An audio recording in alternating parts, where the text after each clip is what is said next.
Voici de nouveau. Alors, je ne m'appelle pas Kat, évidemment. La présentation suivante sera faite par Kat Borlongan. Certains d'entre vous la connaissent. Elle est l'un des nouveaux membres du conseil d'administration du Conseil européen de l'innovation. Avant cela, pendant 2-3 ans, elle a été présidente de French Tech. French Tech, c'est un programme français qui s'était fixé pour ambition de créer 25 licornes sur 2-3 ans.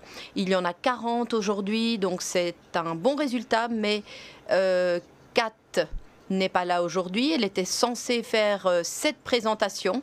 Malheureusement, elle est souffrante. Et je l'ai appris un petit peu en dernière minute, donc voilà, j'ai dû découvrir un petit peu en dernière minute à l'improviste sa présentation. Donc s'il vous plaît, ne me posez pas de questions, ni pendant ni après la présentation, et pas de mauvaises blagues, sauf si c'est pour me mettre du cœur à l'ouvrage.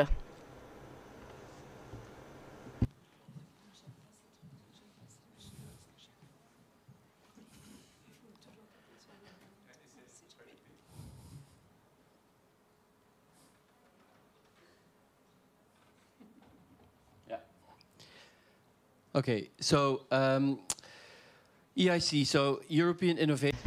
Donc le Conseil européen pour l'innovation, c'est un programme qui a été monté il y a 3 ans. Nous en sommes à notre 3e année de fonctionnement et 10 milliards d'euros sont consacrés aux investissements dans les idées technologiques innovantes.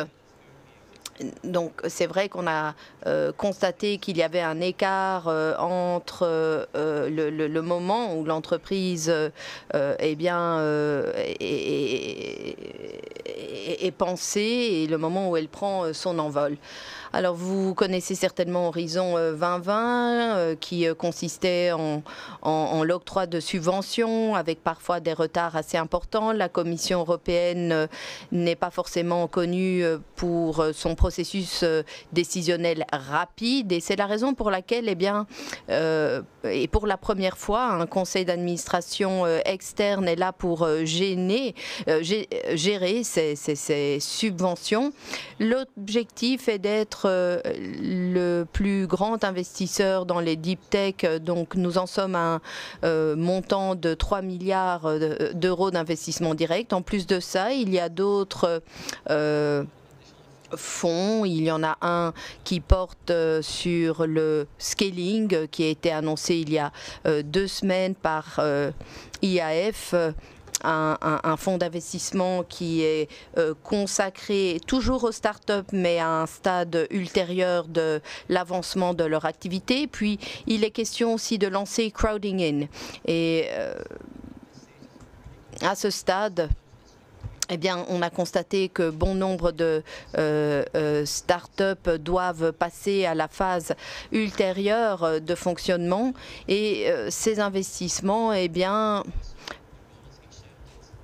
permettent de multiplier par 2 ou par 3 le montant dont dispose l'entreprise.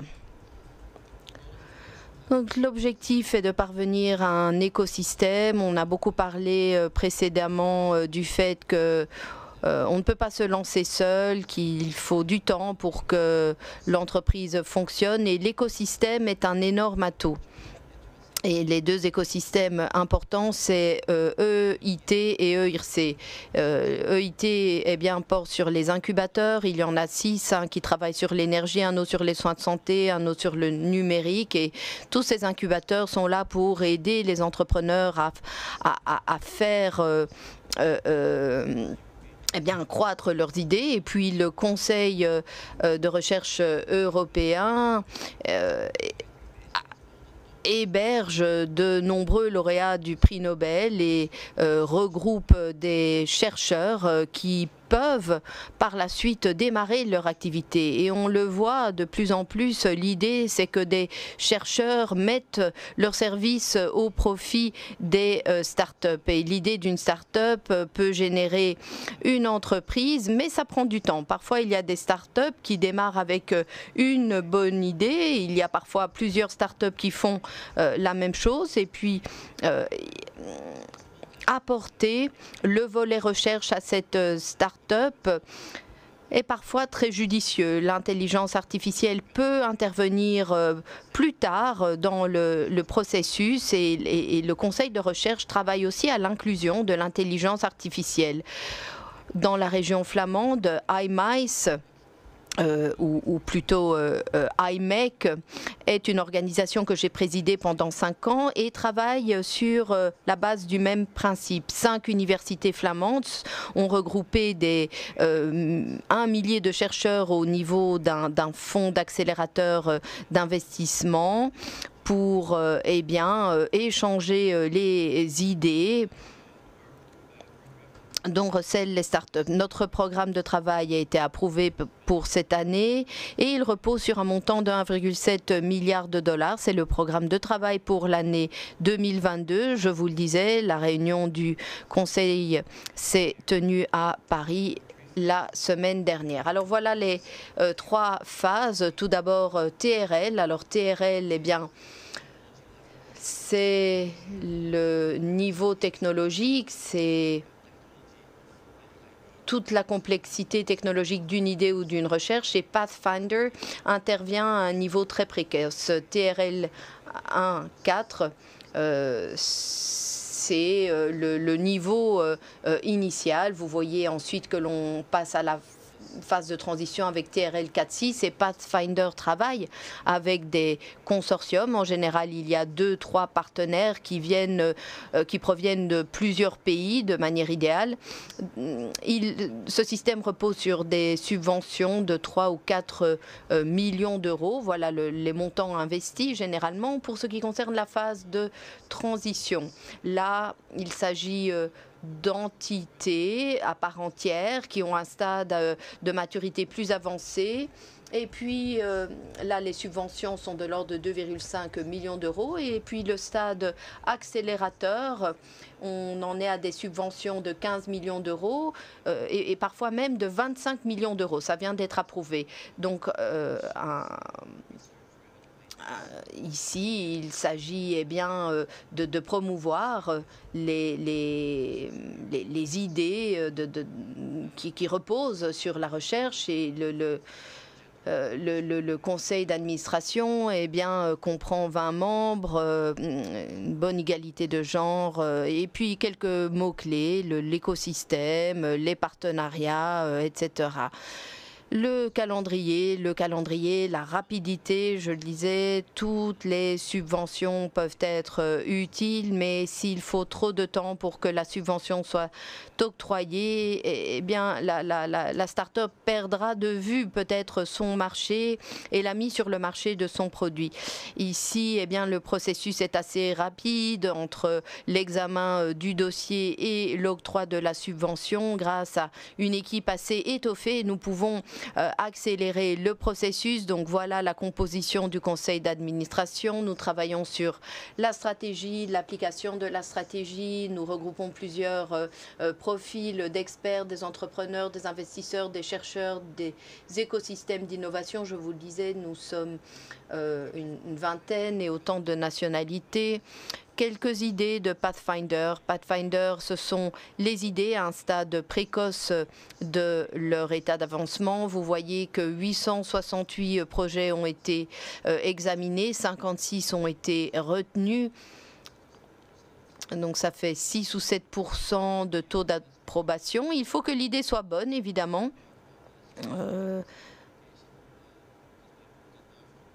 Donc nous venons d'approuver ces idées pour un montant de 168 millions d'euros et la subvention moyenne est de 3 millions d'euros pour toutes ces idées de recherche. Je pense que c'est une subvention assez conséquente. Vous voyez le nombre de participants et de pays concernés.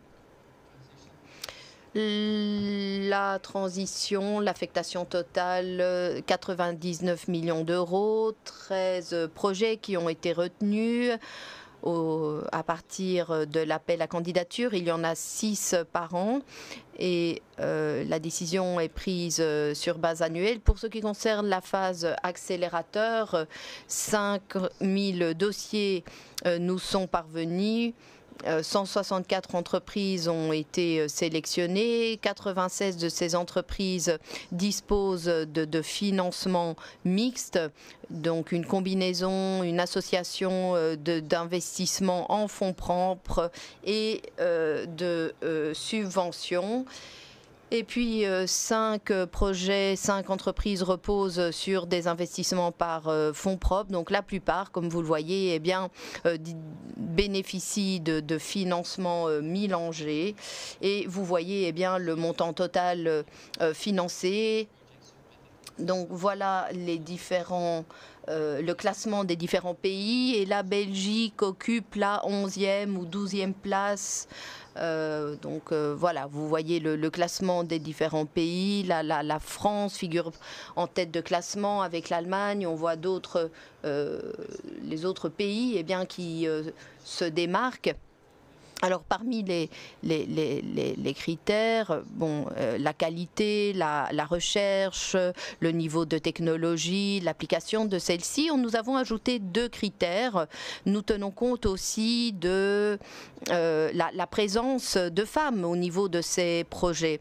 Donc il faut que le PDG ou la fondatrice soit une femme pour 50% des projets. Et puis nous voulons aussi représenter les pays de la CEI, des pays tels que l'Ukraine, la Slovénie, la Tunisie, des pays où l'innovation n'est peut-être pas au même stade qu'elle est ici, où les dossiers ne présentent pas un niveau de qualité aussi poussé. Nous sommes là aussi pour aider ces pays à obtenir des subventions et à avoir suffisamment de fonds propres pour mener leurs projets.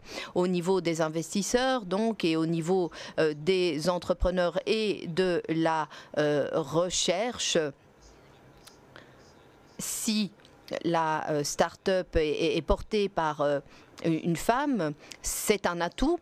Si la start-up est représentée dans ces pays de l'élargissement, comme nous les appelons, c'est aussi un atout. Et je pense que plus tard dans l'après-midi, nous reparlerons de l'entrepreneuriat et de l'évolution des profils d'entrepreneurs. Alors pour ce qui concerne la phase d'accélération, vous voyez que les activités sont nombreuses, beaucoup d'investisseurs, beaucoup d'entreprises impliquées. Ce qu'il faut retenir, c'est que nous voulons impliquer tout le monde. Donc si quelqu'un a une idée,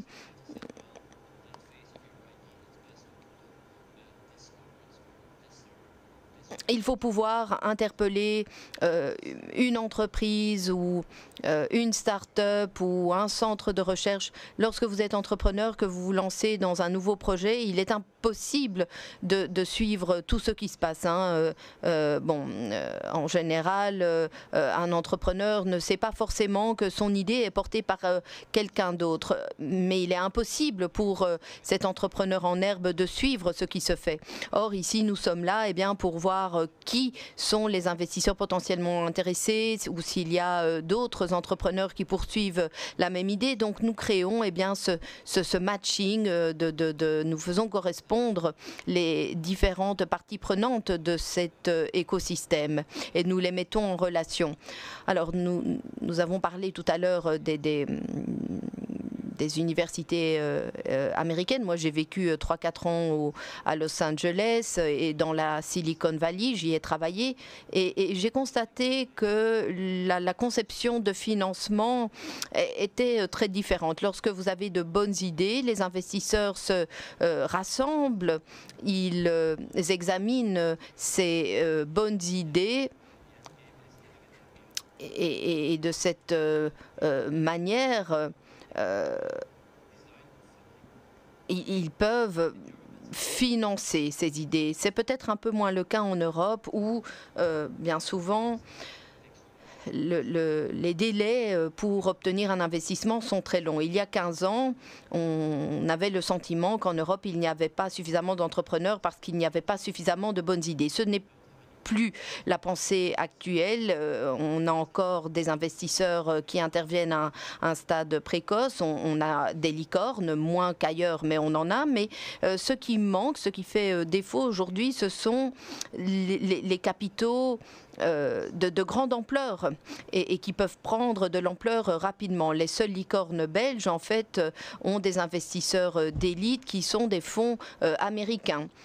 Parce que l'évaluation, la notation des entreprises en Europe est beaucoup plus faible qu'aux États-Unis. Donc pour ces fonds américains, ça fait sens que d'investir en Belgique. Et finalement, au bout du compte, je pense que ce qui importe, c'est que l'entreprise réussisse. Ce qui importe aussi, c'est de garder le capital ou une partie du capital ici en Europe. Parce que lorsque les entrepreneurs réussissent, en général, ils deviennent des investisseurs, des menteurs, et donc ils contribuent à la qualité de l'écosystème. Je pense qu'à l'issue de la pandémie, peu importe d'être dans la Silicon Valley ou d'être ailleurs, ce qui compte, c'est d'apporter l'innovation de pointe, de faire bouger les choses, d'avoir la mentalité de l'entrepreneur et l'ambition qui y correspond. Et je pense que l'Europe a toutes les cartes en main pour relever ces défis. Donc voilà quelques-uns de nos partenaires entreprises. Vous voyez qu'ils sont nombreux et j'en ai rencontré certains vendredi dernier, dont Sophie Nova, fondatrice d'une société française. Et nous avons, dans le cadre du Conseil européen pour l'innovation, rencontré tous ces partenaires plus petits et plus grands, mais qui sont tous très intéressants. La semaine dernière, eh bien, nous avons investi dans une société estonienne. Donc voilà les 5 licornes portées par le CEI, et bon nombre d'entre elles, eh bien, ont une notation de l'ordre de 100 millions d'euros. Ce sont ce que l'on appelle les centaures.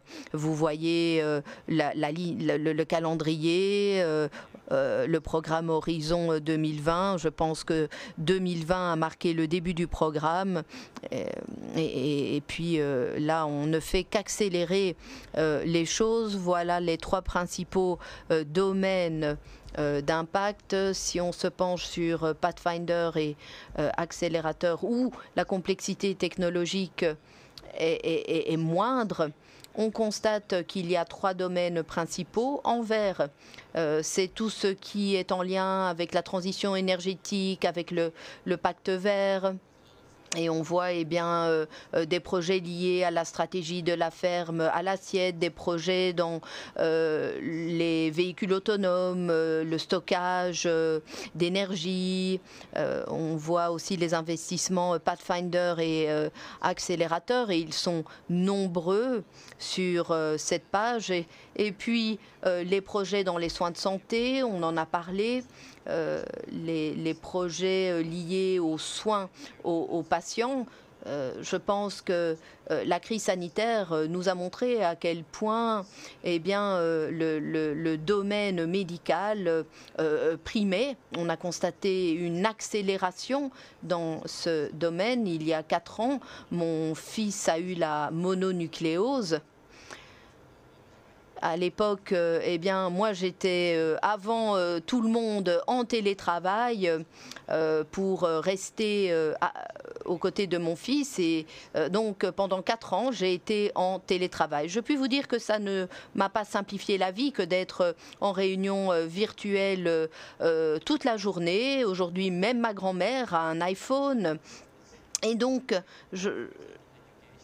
l'impact sur l'éducation et les soins de santé de cette pandémie a été énorme. On voit aussi eh bien, des parcours de rééducation facilités par la technologie virtuelle.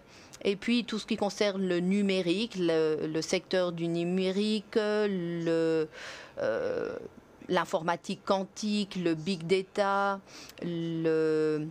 l'apprentissage machine, le deep learning, on en a eu de bons exemples aujourd'hui, et puis la phototonie où l'Europe essaye de se démarquer et de prendre la première place de la course. Donc voilà un petit aperçu des activités et des secteurs de l'innovation. Je pense que dans les années à venir, ces secteurs resteront les mêmes. Et puis il y en a un sur lequel la réflexion en matière de structure est assez poussée. C'est ce que l'on appelle le Web3. Là, les États-Unis ont accéléré la cadence. Souvenez-vous de l'annonce qui a été faite la semaine dernière. Des fonds américains bien connus ont annoncer des investissements dans les tokens et dans les crypto-monnaies.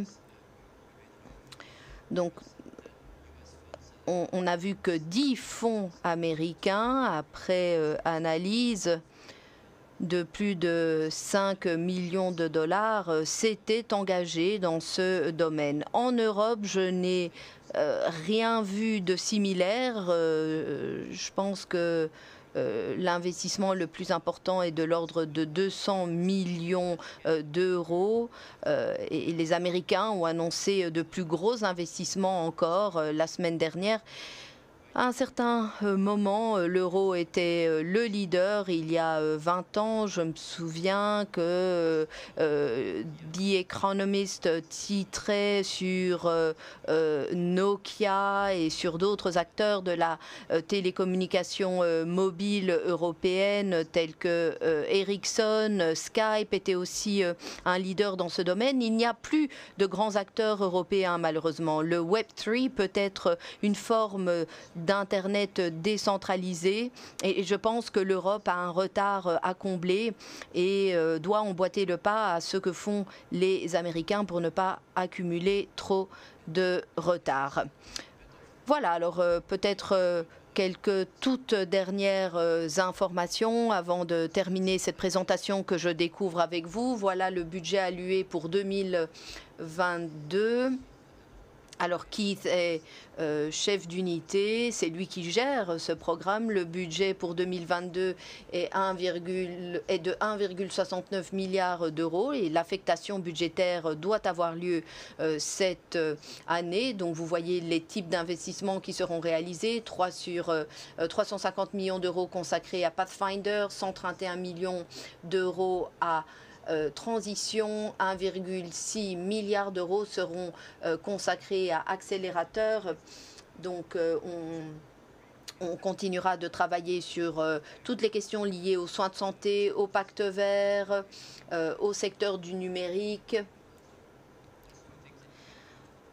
Alors pour poser votre candidature, vous pouvez soumettre votre dossier, nous dire voilà mon projet satisfait à tel ou tel critère, et puis tous les 2 mois nous publions un appel d'offres dédié à un secteur en particulier et vous pouvez réagir à cet appel à projet. Et ce qui est intéressant, c'est que lorsque ces appels à projets sont ouverts, les candidats sont invités à soumettre leur candidature et peuvent aussi soumettre leur candidature pour être partenaires au projet. Donc si vous soumettez votre dossier, vous devez essayer de trouver des partenaires et essayer de rencontrer des partenaires dans tel ou tel pays pour pousser plus loin votre projet et l'étendre à d'autres pays. Et puis vous voyez ici les prix du Conseil européen de l'innovation. Certaines subventions portent sur des domaines ou sur des sujets en particulier. Et hier, des subventions ont été annoncées pour une fondatrice au féminin et puis une autre subvention que l'on envisage de créer dans le domaine du conseil technologique aux réfugiés ukrainiens. On voit que ces Ukrainiens doivent refaire leur vie ici, trouver du travail, et la technologie peut les aider et nous aider à leur offrir des perspectives d'avenir. Ce sont peut-être des gens qui là-bas étaient entrepreneurs et qui se retrouvent ici. L'Ukraine est un pays agricole et en arrivant ici, bien sûr, ces gens font face à la barrière de la langue. Ils doivent pouvoir être intégrés ici à la société européenne. On ne sait pas ce que ça donnera, mais je pense qu'il y a déjà 10 000 réfugiés ou demandes de réfugiés ukrainiens qui ont été introduites ici à Bruxelles. Donc il faudra faire preuve d'ouverture à l'égard de ces personnes. Voilà un aperçu maintenant des différentes applications. Vous pouvez avoir accès à ces informations en ligne. Il suffit de taper EIC Europe et vous pouvez trouver les premières candidatures. On a une date limite fixée au 23 mars. Donc si vous voulez vous présenter, il faudra se dépêcher un peu. Et puis ensuite, vous avez les différentes dates limites. Tout est en ligne. Tout est sur Internet et vous avez donc les différents éléments en ce qui concerne aussi les défis,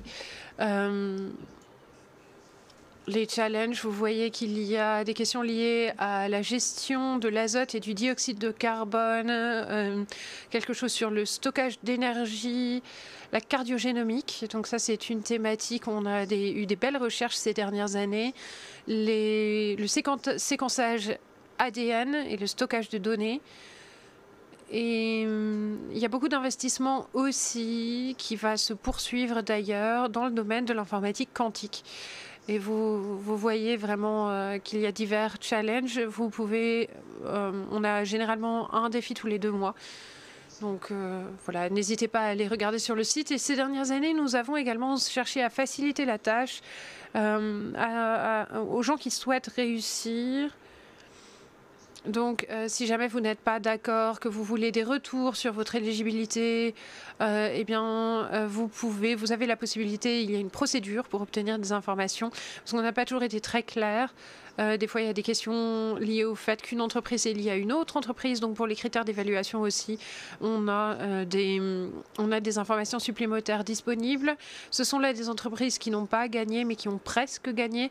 Et ça vous permet, la prochaine fois, de savoir comment mieux procéder. Et puis, les gens du jury connaissaient aussi déjà votre entreprise et votre technologie. Donc, il y a un certain nombre de choses qui ont évolué, comme je vous l'ai dit. Et puis, les technologies vitales, comme nous l'avons dit, ce sont les technologies de santé, l'informatique quantique, et puis un espace très nouveau également que j'ai vu à Bologne aussi, je crois, un fonds spatial qui est en train d'être créé. Je ne suis pas complètement sûre, mais ça pourrait être intéressant aussi pour les entrepreneurs.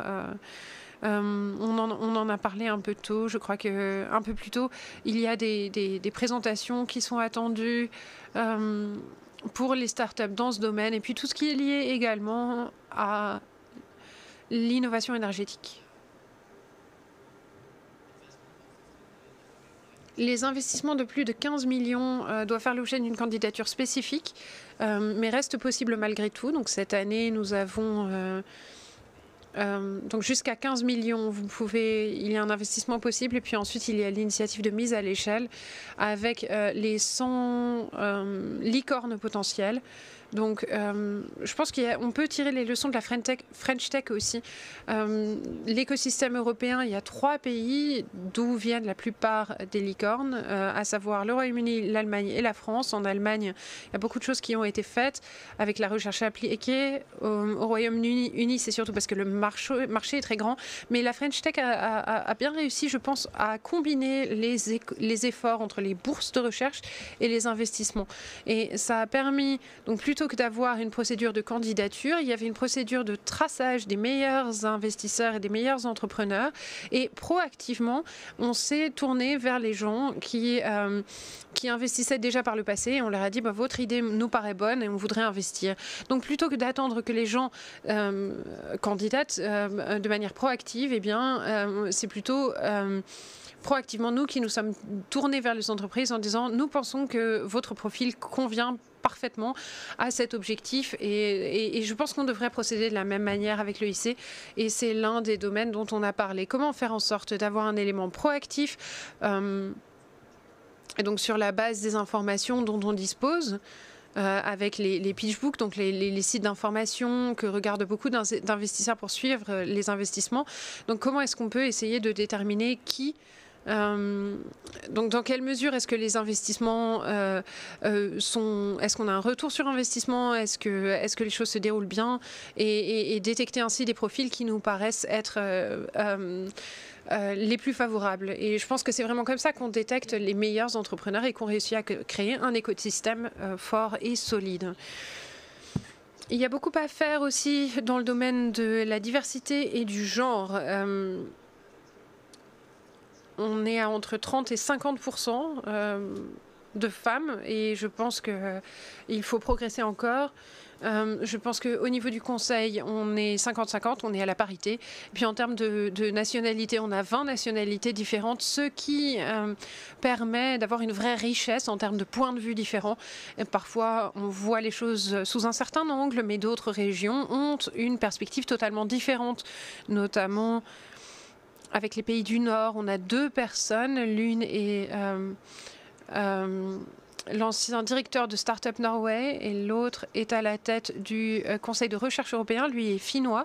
Et la manière dont on regarde les sciences appliquées dans ces pays-là, c'est totalement différent, et j'aime beaucoup aussi leur capacité à retirer les risques du capital risque, justement. Donc comment faire en sorte de travailler sur ce dérisking, comment faire en sorte, parce que les fonds d'investissement, bien souvent, sont aussi des fonds de pension. Et on a vu un certain nombre de crises par le passé, donc on essaye de...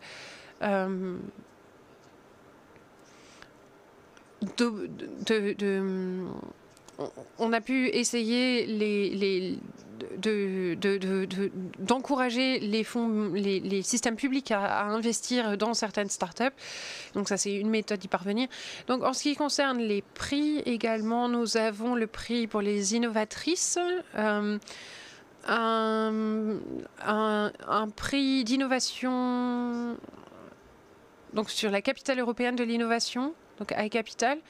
Nous avons jusqu'à 250 000 euros de récompense à chaque fois. Donc il y a beaucoup de pays qui nous demandent, pour certaines startups, c'est presque impossible, on le sait, d'obtenir des marchés auprès de grandes entreprises ou de marchés publics. Et donc, quand on se penche sur le Green Deal ou la santé, il y a toujours des grandes entreprises ou des institutions publiques qui sont impliquées. C'est important pour les startups d'avoir la possibilité de répondre à ce genre d'appel d'offres et d'être pris en considération. C'est aussi un élément important. Voilà maintenant le programme pour l'an prochain en matière de continuité, de stabilité. Donc pour les appels ouverts, ça c'est un élément important. L'idée c'est de pouvoir déposer une candidature de manière permanente et d'obtenir des retours aussi. Donc tous les 3 mois on aura une date limite pour l'accélérateur, ce qui veut dire que tous les 2 ou 3 mois nous voudrions avoir une approche. Notre avis sera complètement intégré, et puis nous pensons que c'est important aussi d'avoir un écosystème qui donc où l'EIT et l'ERC seront inclus. Donc on a beaucoup de fonds d'investissement, on a la Banque européenne, le Conseil également. Et donc c'est important de faire en sorte que nos investissements aient un impact réel. Et puis enfin, il y a également l'idée de la mise en œuvre au niveau local. Alors local, qu'est-ce que ça veut dire? En Belgique, local, moi je viens du Limbourg, donc en Belgique, la situation est peut-être un petit peu plus compliquée, on va dire. Mais il faut faire très attention parce qu'en Europe, on a tendance à travailler uniquement au niveau national et une partie du travail nécessaire doit être effectuée au niveau local et il faut vraiment veiller à ce que les choses percolent jusqu'au niveau justement local. Voilà pour moi. 0 minute, j'ai terminé.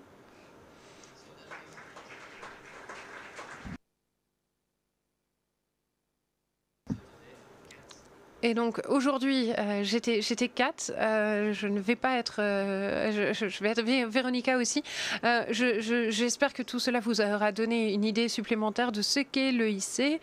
Donc le Conseil européen de l'innovation, le CEI, et dans quelle mesure nous pouvons aider les entrepreneurs. Il y a beaucoup d'entrepreneurs d'ailleurs dans le conseil et nous serions ravis de vous fournir des informations. Moi, je m'appelle Bart Bex. Mon email est facilement disponible en ligne et je serais ravie de vous aider si vous avez besoin de moi. Merci beaucoup et bonne chance à tous et toutes.